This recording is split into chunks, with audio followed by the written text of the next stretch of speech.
Well, hello everybody. Today we're going to do something that just needs to be done. I'm thinking you might find it interesting. Let's get to it. I'll show you what we got going on. I have this 1961 Apache 10 pickup, custom. Those weren't just added, that was ordered. I am the second owner. It's been in the family. And it has a 327, built a little bit, probably 3 1/4 horse. It's got some goodies. We'll get to that.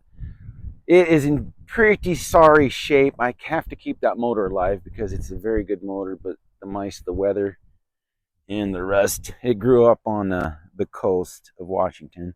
Now I'm in eastern Washington, so it did not help it. But last year the antifreeze tested marginally good, and I was a little worried because it dipped down to like 20 below.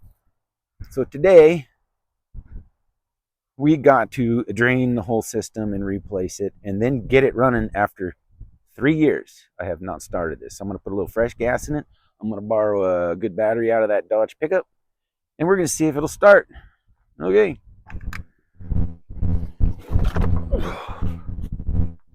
Okay, I got the battery out. So while I'm letting this drain, I'm just going to pull that bottom radiator hose off.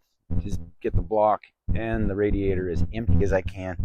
Start over with the antifreeze, and then get the battery in.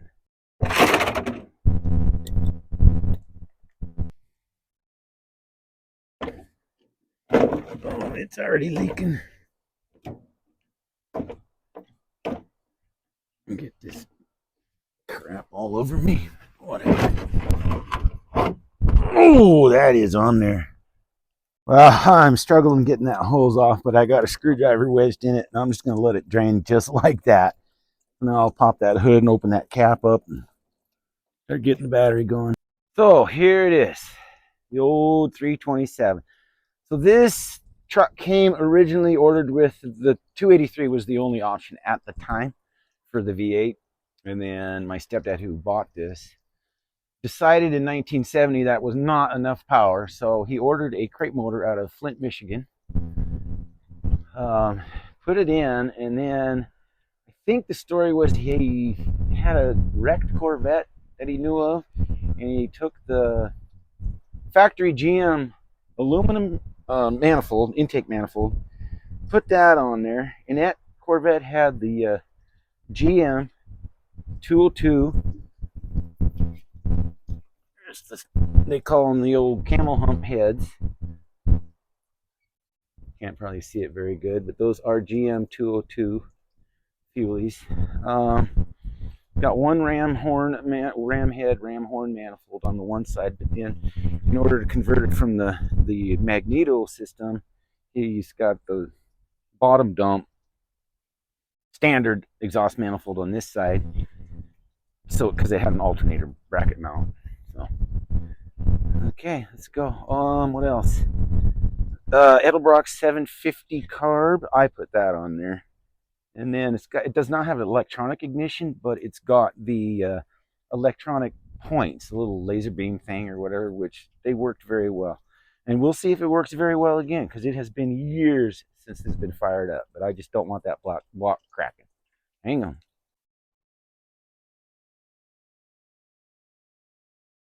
So a quick little tour. You can see it's in pretty rough shape. The birds have been up on them wires, kicking the shit all over it. Well, looks like people have been using it as a garbage can. The wood deck is just about rotten, and actually the frame itself is not that rusty. It's just the body. I got Flowmaster 2.5-inch dual exhaust. Sounds pretty rumbly, or it did. I'm hoping it still will. Let's see here. Regular 3 on the tree. Oh my god, the mice. Oh my god. 3 on the tree, Saginaw tranny, and it's got a hydraulic clutch. And I think that reservoir is empty, so if I was just going to run it down the road, I'd have to pump that up for probably 45 minutes. And then I think it was kind of cool that he had a Ford radio faceplate. Scrappy, what are you doing? Full view rear window.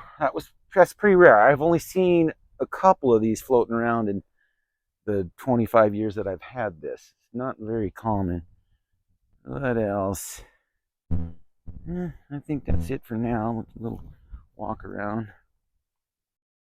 It's still salvageable. I don't have the money nor the time. That's the usual.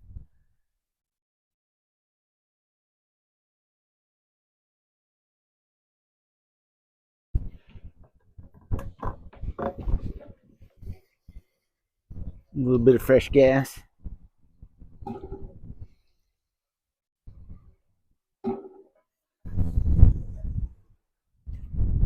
Why does the wind start blowing every time I turn the camera on?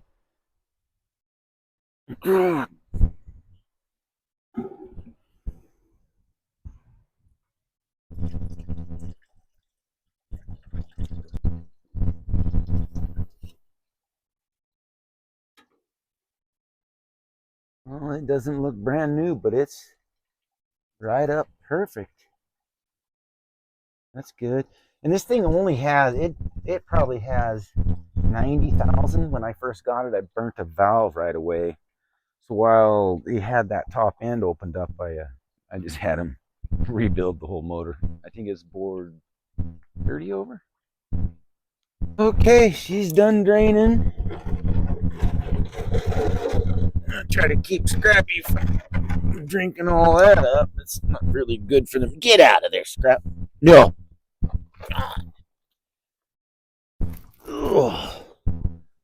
Tighten this hose clamp back up. Okay, so what's that? I don't know, 2.5 gallons. So I'll throw a full gallon in and then a little bit of water with it. We'll just wing it. Ooh, don't slop too much. This shit's expensive.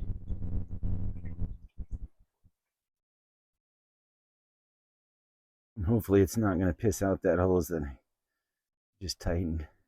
But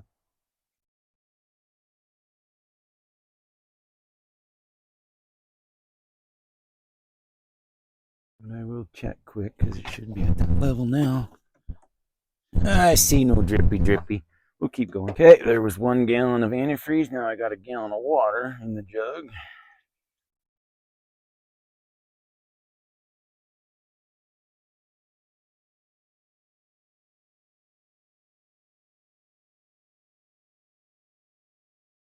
Oh, I hope this thing starts. I got to get her up to operating temperature, as you all know.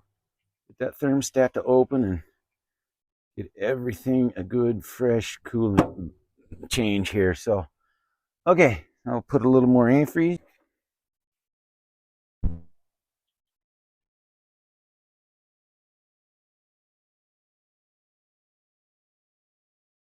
Don't remember the capacity of this system, but it is an old school big radiator. Back when they built shit to last and work. Okay, so I see it there. I'll just put a little more water in there. So I didn't even go half a jug there, so a little more water. Okay, this should do it, but and then that thermostat will open. It'll drop down, of course, so I'll have to keep going on adding it. But we'll get this topped off. And then we're about ready to try starting this sucker. All right, full right there. So I had to take Scrappy to the vet a couple days ago because his eyes were goopy and pink. And the vet tells me it might be pink eye, the same as humans get from touching bad things. So I recommend to all you viewers, don't pet Scrappy's face right now. So I see nothing left to do. Everything's buttoned up, caps on, batteries tightened down. It's go time.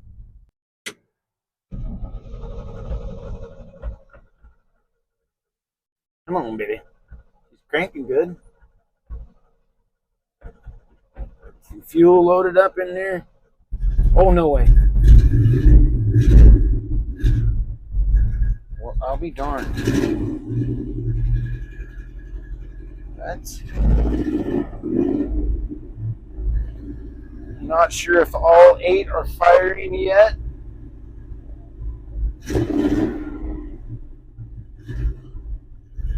Got oil pressure. Looks like, geez, pushing 50 pounds. This always had really good oil pressure. Oh, come on. She's not ready to idle by itself yet. Oh, God.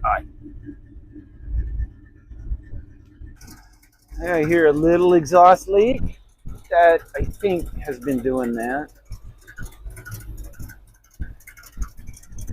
Oh, hell yeah. It does have an RV cam. It's not a racing cam, but it's an RV cam, so it's a little throaty. Nice. Very nice. I'm happy.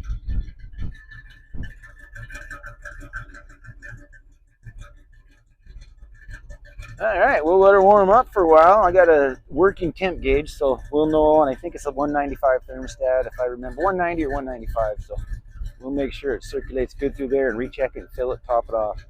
Oh, scrap, we got her. We got it. Pink eye. I can't help myself. Oh yeah, she's running on all 8. Ah, maybe not. Yeah, there it goes.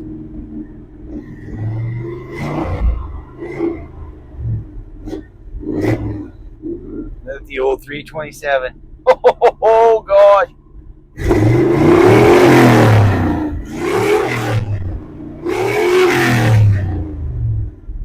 Knock some cobwebs out of there. Oh hell yeah. Okay, so I don't want to bore you with too much more, but everything worked out perfectly. I'm happy. So no need to you watching me top off the radiator, but I'm just gonna let it warm up and go from there. If this video gets enough attention, I will pump that slave cylinder up and I'll do one hell of a burn off right out there on that street for you. So let me know what you think.